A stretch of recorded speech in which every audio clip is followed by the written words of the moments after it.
வணக்கம். சாந்தி என்டர்டெயின்மெண்ட் சேனலுங்க. எல்லோரும் எப்படி இருக்கீங்க? நல்லா இருக்கீங்களா? பொழுதெல்லாம் நல்லா போயிடுச்சா? இன்றைய பொழுது என் வீடியோவை முதன்முறையாக பார்க்குறவங்க சப்ஸ்கிரைப் பண்ணிக்கோங்க.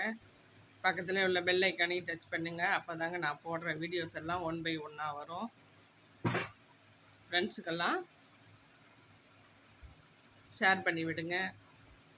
இப்போ ரிதன்யா, உலகம் முழுக்க போற்றப்படும் ரிதன்யாங்கிற ஒரு நபரை பற்றின பேச்சு மீடியாவை எதை திறந்தாலும், செல்லை திறந்தாலும், டிவியை எடுத்தாலும், எதை நீங்கள் ஆன் பண்ணாலும் ரிதன்யா ரிதன்யா ரிதன்யா.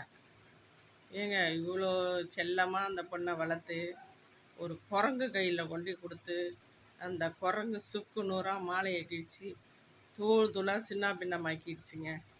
இந்தமாரி பெண்ணை பெற்ற தாய்மார்கள், தகப்பன்மார்கள் எல்லோருமே தயவு செஞ்சு பார்க்குற வரனை நல்ல வரனாக பாருங்கள். அக்கம் பக்கத்தில் விசாரிங்க. கூடுமான அளவுக்கு ஒரு நிச்சயதார்த்தம் பண்ணிங்கன்னா டைம் எடுத்துக்கோங்க. ஒரு 2 மாதம் 3 மாதம் கேப் விடுங்க. விட்டு அந்த பையனுடைய ஆக்டிவிட்டீஸ்லாம் பாருங்கள். பார்த்து உங்களுக்கு சாட்டிஸ்ஃபேக்ஷனாக இருந்தால் முடிங்க. இந்த மாதிரி ஒரு சைக்கோத்தனமாக இருக்கிற பையன்கிட்டெல்லாம் கொண்டு பொண்ணை கொடுத்து பொண்ணுடைய உயிரே போயிடுச்சே. இப்போ என்ன பண்ண முடியும்? அந்த தாய் தகப்பனுக்கு யார் அந்த பொண்ணை கொண்டு வந்து கொடுப்பாங்க? உயிரோடு யார் கொண்டு வந்து கொடுப்பாங்க? உயிரோடு வர முடியுமா? போன உயிர் திரும்பி வருமா? ஒரு உயிரோட விளையாடுறது அவ்வளோ ஈஸியாங்க. ஒவ்வொருத்தரும் ஒவ்வொரு குழந்தை இல்லைன்னா கோயில் குளம் வேண்டி, கோயிலாக வேண்டி சாமியார்களை பார்த்து, ஜோசியம் பார்த்து, பைசா அதுக்கு எவ்வளோ செலவு பண்ணுறாங்க. குழந்தை இல்லைன்னு எவ்வளோ செலவு பண்ணுறாங்க. டாக்டர்கிட்ட போய் லட்சமாக கொட்டி செலவு பண்ணுறாங்க. எவ்வளோ கஷ்டப்பட்டு செல்வ செழிப்போடு வாழ்ந்த ஒரு பொண்ணை கல்யாணங்கிற ஒரு பேரில் வரதட்சணை, காரு 70 லட்சம் ரூபாய்க்கு காரு. ஏங்க தயவு செஞ்சு பிஸ்னஸ் மேனாக இருந்தீங்கன்னா ஈக்குவலாக பார்த்து கொடுக்காதீங்க. தயவு செஞ்சு ஈக்குவல் பார்க்காதீங்க. அதே அளவுக்கு ஈக்குவல் பார்த்தீங்கன்னா அது நமக்கு ஆபத்தில் தாங்க வரும். அதாவது அவங்களுடைய ஈக்குவலுக்கு நம்மளது கம்மியாக இருக்குன்னு நினைப்பாங்க. அந்த மாதிரி ஈக்குவலாக பார்த்து கொடுக்கணுன்னா அவங்க நல்லவங்களாக இருப்பாங்க. பிஸ்னஸில் கொஞ்சம் சரிவு ஏற்பட்டுதுன்னா நம்மள்ட்ட உள்ளது ஃபுல்லாக பிடுங்கிக்கலாம்னு நினைப்பாங்க. ஏங்க நீங்கள் இந்த மாதிரிலாம் ரேஞ்சு பார்த்து கொடுக்குறீங்க? ஒரு ஏழை மிடில் கிளாஸ் மாப்பிள்ளையா, நல்ல ஒரு கிராஜுவேட்டாக டிகிரி முடிச்சுட்டு நல்ல சம்பளம் வாங்குறாப்லையா போதும். ஓவராக வரதட்சணை கொடுத்து ஓவராக பணக்காரனாக பார்த்து கொடுத்தா இந்த மாதிரி ஊழல்கள்லாம் நிறைய நடக்கும். அதை இப்போ என்ன பண்ணுவாங்க? காசு இருக்கிறதுனால கட்சியில் இருக்காங்க, காசு அதிகமாக இருக்குது, அதை கொடுத்து அப்படியே மறைச்சிடுவாங்க. எல்லாத்தையுமே மறைச்சிடுவாங்க. எல்லாருக்குமே காசு தாங்க கண்ணுக்கு தெரியும். காசால் எல்லாத்தையும் மூடி மறைச்சிடலான்னு மறைச்சிடுவாங்க. கேஸ் இழுத்துக்கிட்டே போகும். அவங்க அந்த பொண்ணை உயிர் விட்டு இந்த உயிர் போயிட்டேங்கிற கஷ்டத்தில் இல்லாமல் திரும்ப அது எதனால் இறந்தது, எந்த ஒரு மர்மமான முறையில் போச்சுன்னு அதை அலசி ஆராய்ஞ்சி அவங்க மண்டையை பிச்சுக்கிட்டு சாப்பாடு தண்ணி இல்லாமல் ஸ்டேஷனும் இன்வெஸ்டிகேஷன் சொல்லிவிட்டு அங்கேயும் இங்கேயும் போய் அலைஞ்சி அவங்க படாத அவஸ்தைப்பட்டுருக்காங்க. தயவு செஞ்சு பொண்ணை கொடுத்தாங்களா, பொண்ணை பொன் போல் பார்த்துக்கணும். இல்லையா ஒரு பொருள் மேலே இருக்கிற மோகத்தில் பொன் பெண் என்ன பண்ணுவான்? பொண்ணோட ஒப்பிடுவாங்க. பெண்ணை கோயில் கலசத்துக்கு சமமாக ஒப்பிடுவாங்க. பெண் பொறுமையின் சிகரம்.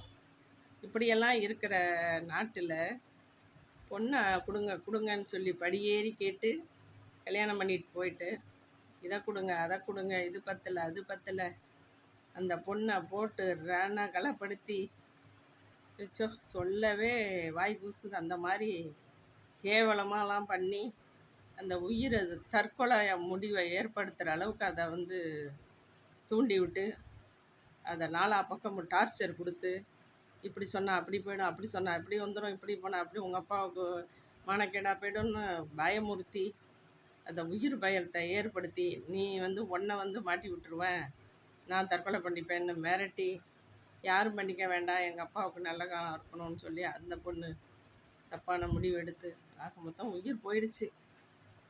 போன உயிர் ஒரு செகண்ட் அந்த பொண்ணு யோசிக்கலை.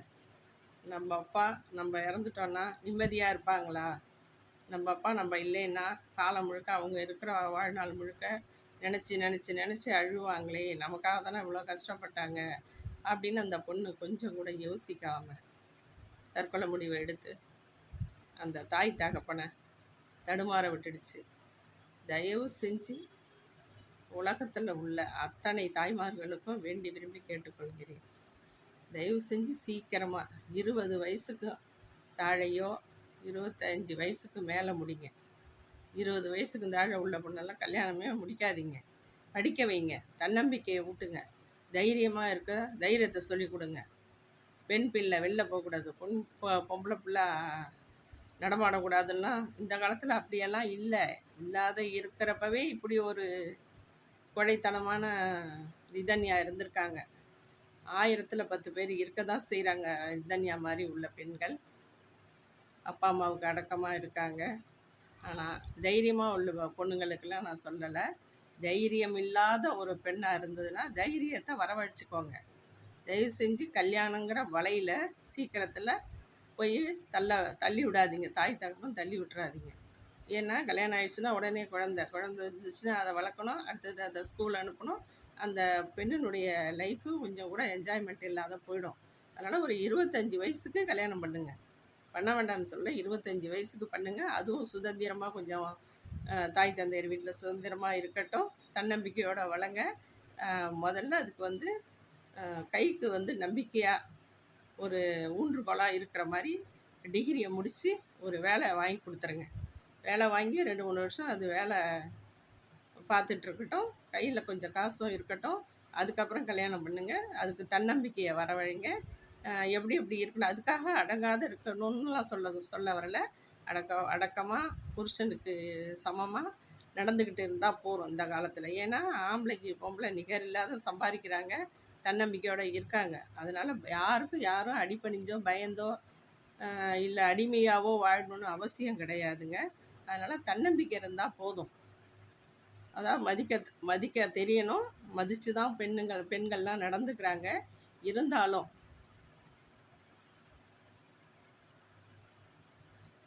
இந்த மாதிரி உலகத்தில் யாராலையுமே வாழ முடியாது அப்படிங்கிற ஒரு கீழ்த்தரமான புத்தி உள்ள ரிதன்யாவோட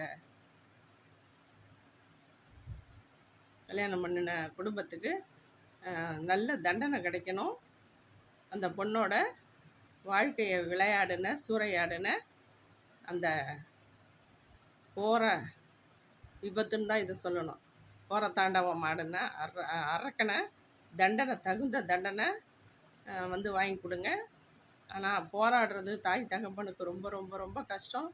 இது வந்து எந்த மனநிலையில் அவங்க இருக்காங்கன்னே தெரியல. தயவு செஞ்சு அவங்க நல்லா இருக்கணும், இருக்கிற காலத்துக்கு மன நிம்மதியோடு.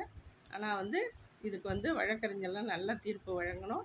அவனுக்கு உடனே நல்ல தண்டனை கொடுத்தீங்கன்னா நாட்டில் உள்ள மக்கள் எல்லாம் கொஞ்சம் நிம்மதியாக இருக்கும். ஆனால் விபத்து மாதிரி இது பயங்கரமான கொடூர விபத்துங்க. இந்த மாதிரி ஒரு பொண்ணை சூறையாடின பையனை வந்து சும்மா விடவே கூடாது. தகுந்த தண்டனை போலீஸ் ஸ்டேஷனில் உனக்கு கொடுத்தே ஆகணும். இருக்கிற பெண் பிள்ளைங்கள்லாம் தைரியத்தோடு இருங்க. இந்த மாதிரி ஒரு நயவஞ்சகனெல்லாம் கல்யாணம் பண்ணாதீங்க.